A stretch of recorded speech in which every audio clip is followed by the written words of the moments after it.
पूर्णमिदं पूर्णात् पूर्णमुदच्यते पूर्णस्य पूर्णमादाय पूर्णमेवावशिष्यते।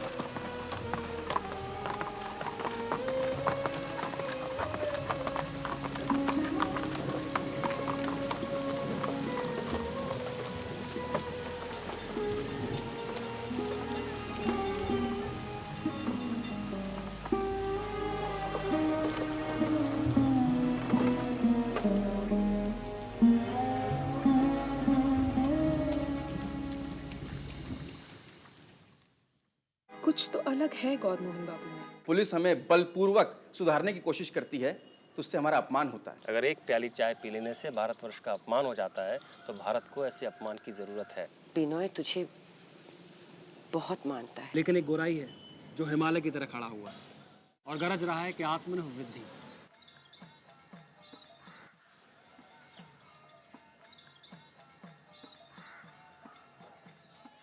देखो, मैंने बिनोय से बात की है।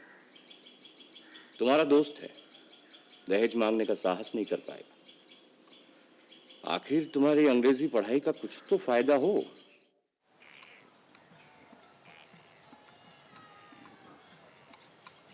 बुरा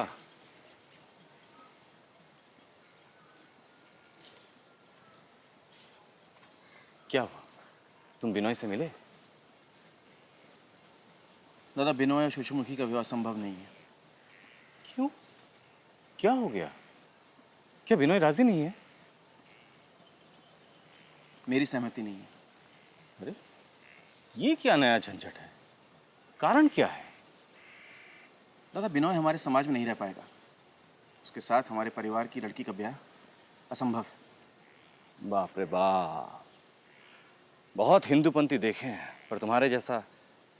अरे, तुम तो काशी के ब्राह्मणों से भी आगे निकल गए हैं। भविष्य देखकर विधान देते हो। कल कहोगे कि सपने में देखा कि मैं क्रिश्चियन हो गया, और अगले दिन सुबह उठकर गोबर खिलाकर मुझसे प्रायश्चित करवाओगे, है ना? बुरा, तुम हमेशा उल्टी ही बात क्यों सोचते हो? देखो, शोशी मेरी बेटी है। ऐसे ही किसी अनपढ़ गवार के गले तो बांध नहीं सकते, है ना? अब कोई पढ़ा लिखा बुद्धिमान लड़का कभी ना कभार तो शास्त्र को टापेगा ही टापेगा। अब उसे डांटो, धमकाओ, मारो, अरे कुछ भी करो उसके साथ, लेकिन उसकी शादी रोककर तुम मेरी बेटी को सजा क्यों दे रहे हो? हैं?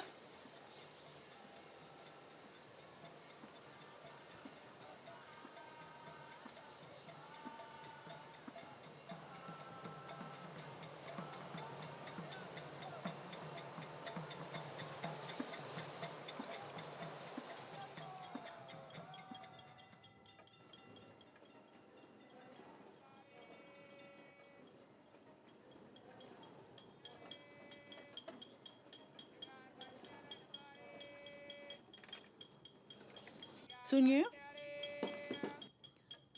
अब सुचरिता की शादी में ज्यादा देर नहीं करनी चाहिए। लेकिन पात्र कहाँ है? पानू बाबू, उनसे तो उसकी शादी तय ही है, और ये तो सुचरिता भी जानती है। लेकिन उस दिन छत पर जो बहस छिड़ी, मुझे लगता है राधा रानी का मन पानू बाबू से नहीं मिलता। देखिए, इस तरह की फिजूल की बातें ना मुझे बिल्कुल पसंद नहीं। अरे, पानू बाबू जैसा विद्वान और धार्मिक आदमी वो सुचरिता को पसंद करते हैं, ये कोई मामूली बात है क्या? देखिए, अपनी लाबोन्नो शक्ल सूरत में उससे कहीं ज्यादा बेहतर है। हमारी पसंद के लड़के को ना कहने की उसकी हिम्मत नहीं होगी।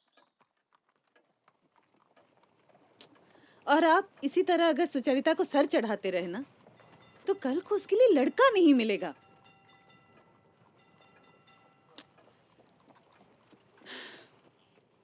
ठीक है, मैं खुद ही जाके सुचरिता की राय जान लेती हूँ।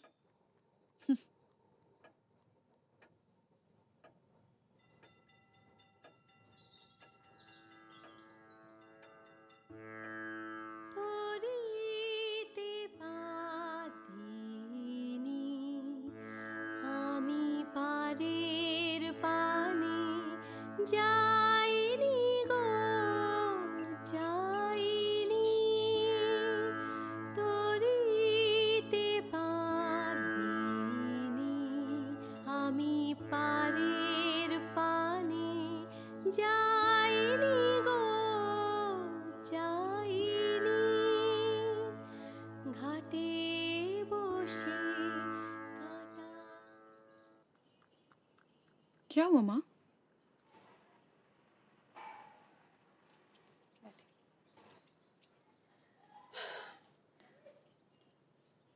लोलिता, तुम जरा बाहर जाना, मुझे सुचरिता से जरा अकेले में बात करनी है।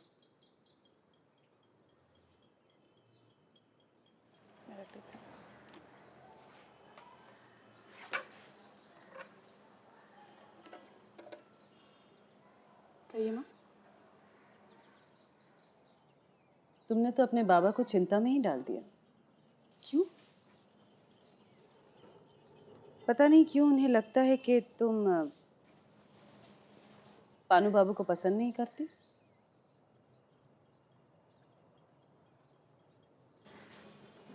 देखो, ब्राह्मण समाज में सभी जानते हैं कि तुम्हारा पानू बाबू से विवाह लगभग तय है। अब अगर तुम पर माँ, मैंने तो कभी इसके खिलाफ भी कुछ नहीं कहा। तो फिर तुम्हारे बाबा से मैं क्या कहूँ? ठीक है, तो फिर बात तय है।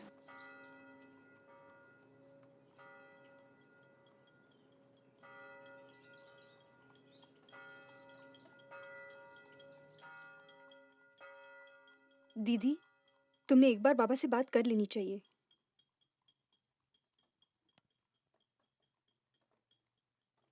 Sisters and brothers of America,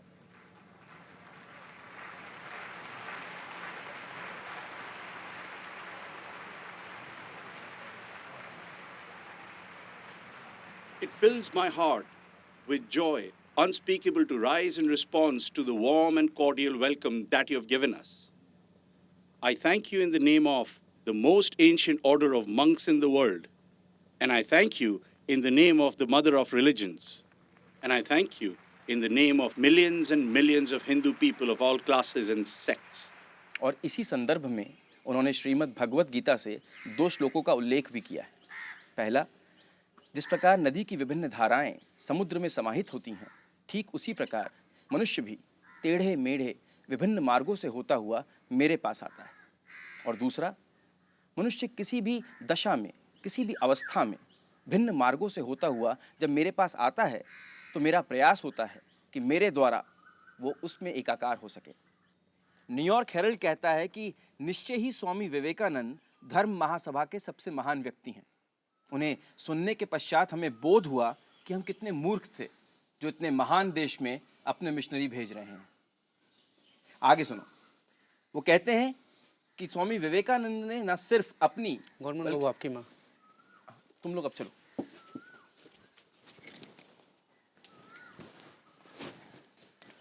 गोरा, बेटा मेरी बात मानो, बिनोय से मत झगड़ो बेटा।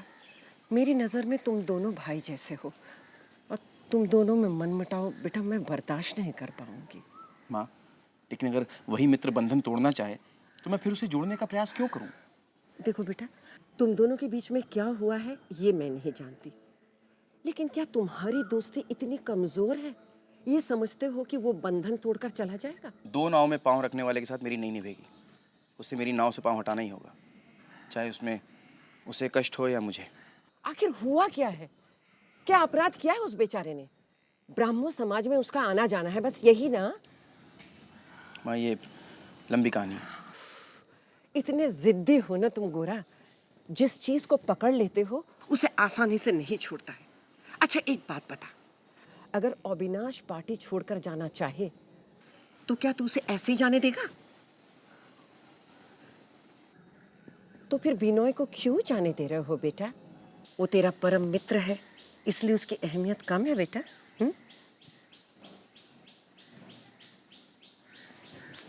अरे गोरा कहाँ जा रहा है? बिनोय के पास। बेटा खाना तैयार हम है। भोजन साथ में ग्रहण करेंगे।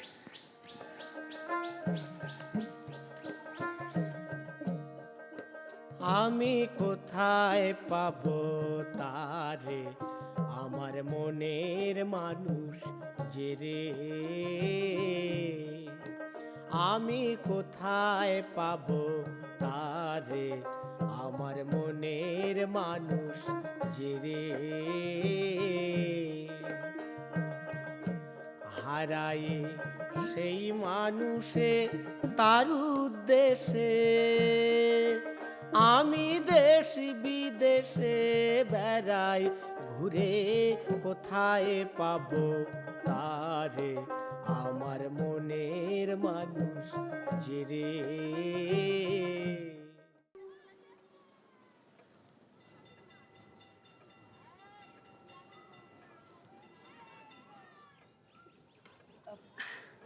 पानू बाबू, मैं आप ही का इंतजार कर रही थी।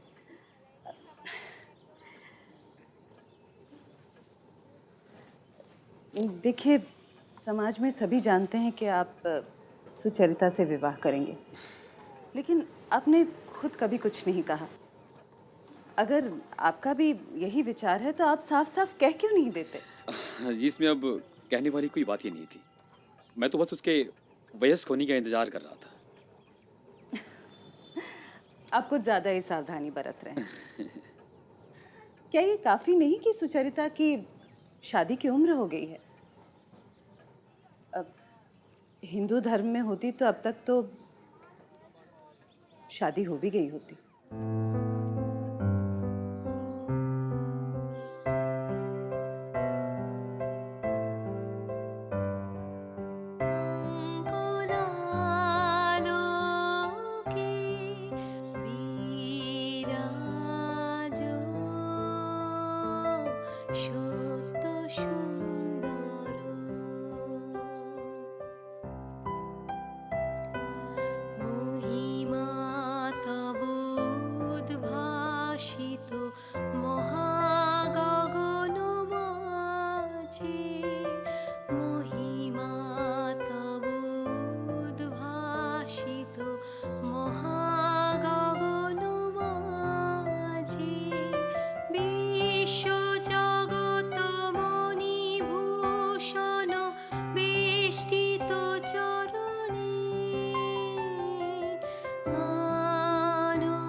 आइए बैठिए।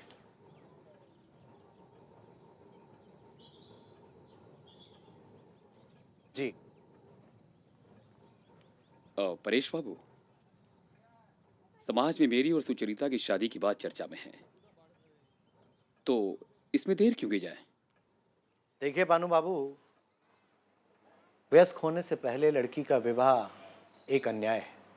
इस पर तो आपने बड़े बड़े लेख भी लिखे हैं। हाँ, पर ये बात सुचरिता पे लागू नहीं होती, क्योंकि उसकी सोच और उसका दिमाग उसकी उम्र की लड़कियों से कहीं ज्यादा है। वो तो ठीक है, लेकिन आपके विचार को आधार मानते हुए हमें कुछ दिन और इंतजार करना चाहिए, नहीं? हाँ, अब ये भी ठीक है।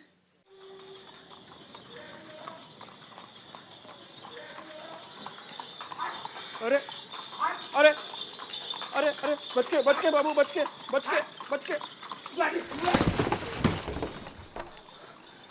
या अल्लाह। ओए उठिए बाबा। बाबा, आपको चोट तो नहीं आई? चोट तो नहीं आई, लेकिन बाबू आप क्यों तकलीफ करते हो बाबू? ये सारी चीजें तो बर्बाद हो गई, ये अब मेरे किसी काम की नहीं। बाबा, इस क्षति की भरपाई करना आपके लिए कठिन होगा। आप हमारे साथ चलिए। हम इसकी भरपाई करेंगे। लेकिन एक बात बोलूं बाबा, आपने चुप रह के ठीक नहीं किया। आपका अल्लाह आपको कभी क्षमा नहीं करेगा। अरे बाबू, कसूर जिसने किया अल्लाह उसे सजा देगा, मुझे क्यों देगा भला? बाबा, अन्याय के विरुद्ध अगर आप चुप रहते हैं तो आप भी दोषी होते हैं। इससे अन्याय बढ़ता है।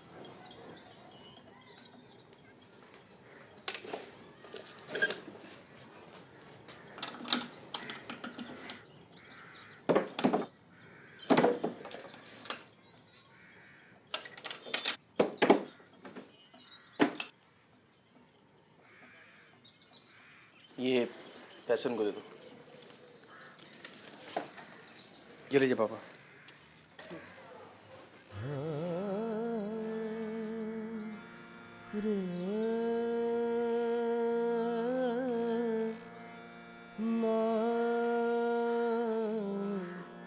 दादा, बिनोय और सुषमुखी का विवाह संभव नहीं है। क्यों? क्या हो गया? क्या बिनोय राजी नहीं है? मेरी सहमति नहीं है। अरे, ये क्या नया झंझट है? कारण क्या है? दादा, बिनोय हमारे समाज में नहीं रह पाएगा।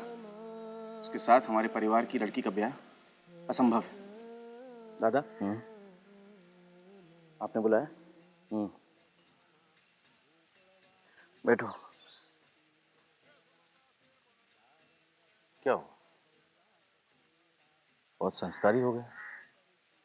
अपने बड़े भाई के सामने बैठ नहीं सकते? बैठो, कहा ना जरूरी बात है, बैठो। देखो गोरा, शोशी की शादी के बारे में मेरी बात पर विचार करो। अगर बिनोय भी तुम्हें अनाचारी जान पड़ता है तो आजकल के बाजार में पढ़ा लिखा हिंदू वर्ग कहाँ मिलेगा? और सिर्फ हिंदूपन से तो काम नहीं चलेगा ना। शिक्षा दीक्षा भी तो कोई चीज है।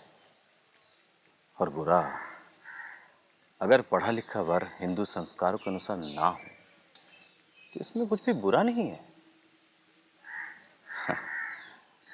तुम्हारी अगर अपनी बेटी होती ना तो तुम मेरी बात जरूर समझते।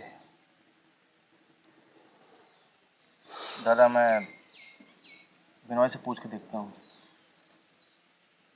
मुझे नहीं लगता उसे कोई आपत्ति होगी। लो, सुन लो। अरे, किसे चिंता है बिनोय की आपत्ति का? मुझे तो बस तुम्हारी आपत्ति का डर था। देखो, मैं ये चाहता हूं कि तुम एक बार बिनोय से अनुरोध करो, आगे इसका फल जो भी हो। ठीक है। हाँ। वाह, अब मैं शादी की तैयारी शुरू कर सकता हूँ। शोशी की माँ,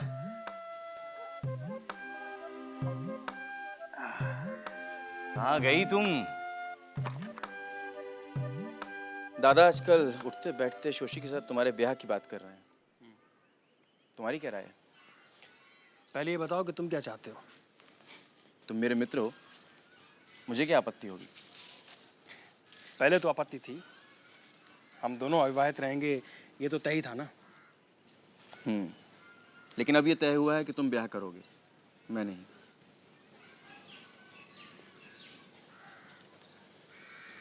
क्यों गोरा? रास्ता एक और चाल अलग अलग, मंजिल पे एक साथ ही पहुंचना है ना। मंजिल एक रहे इसलिए तो ये प्रबंध करना है। बिनोय, विधाता सभी पर एक समान बोझ नहीं डालता। कुछ को वो भारहीन और सहज रखता है। शायद गृहस्थ के बोझ से तुम्हारा और मेरा बोझ एक हो जाए, और हमारी चाल भी। तो ठीक है, डाल दो बोझ मेरे कंधों पर। तो तुम्हें इस बोझ से कोई आपत्ति तो नहीं? जो हाथ आए डाल दो, ढेला पत्थर, बस वजन समान होना चाहिए। तो मैं दादा को सूचित कर दूं? बिल्कुल। गोरा, तुमसे एक बात कहनी थी। मेरी नज़र में हमारा देश प्रेम संपूर्ण नहीं है। हम भारतवर्ष को अधूरे रूप में देखते हैं। क्या मतलब? हम ये मानते हैं कि भारतवर्ष सिर्फ पुरुषों का देश है। हम औरतों को उसका हिस्सा नहीं मानते। तो तुम भी अब अंग्रेजों की तरह नारी को हर क्षेत्र में देखना चाहते हो, अंदर बाहर, रहन सहन, खान पान, हर जगह। तुम्हें नहीं लगता इस तरह से नारी पुरुष से ज़्यादा दिखेगी? इससे तुम्हारी दृष्टि का संतुलन भी नष्ट हो सकता है। सवाल अंग्रेज़ों की तरह देखने का नहीं है।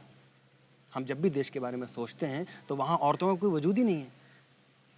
अब अपने बारे में सोचो, तुम्हारी सोच में देश नारीहीन है और ये समझ संपूर्ण नहीं है। मैंने माँ को अच्छी तरह देखकर, समझकर, जानकर नारी को अच्छी तरह से समझ लिया है। देखो गोरा, अपने घर की औरतों को अपने ही घर के कामों में व्यस्त देखना नारी जाति को पूरी तरीके से समझना नहीं है। अगर हम नारी को घर के कर्तव्यों से बाहर देख पाते तब शायद ऐसा भ्रम नहीं होता। इस बारे में हम और बात करेंगे तो ये तर्क मात्र बन के रह जाएगा। मैं मानता हूँ इस विषय में तुम मुझसे ज़्यादा जागरूक हो, ज़्यादा जानते हो, लेकिन इसका ये मतलब तो नहीं कि तुम अपनी राय मुझ पर थोप दो। मैं समझता हूँ कि इस विषय में हमारी राय भिन्न है और भिन्न ही अच्छी।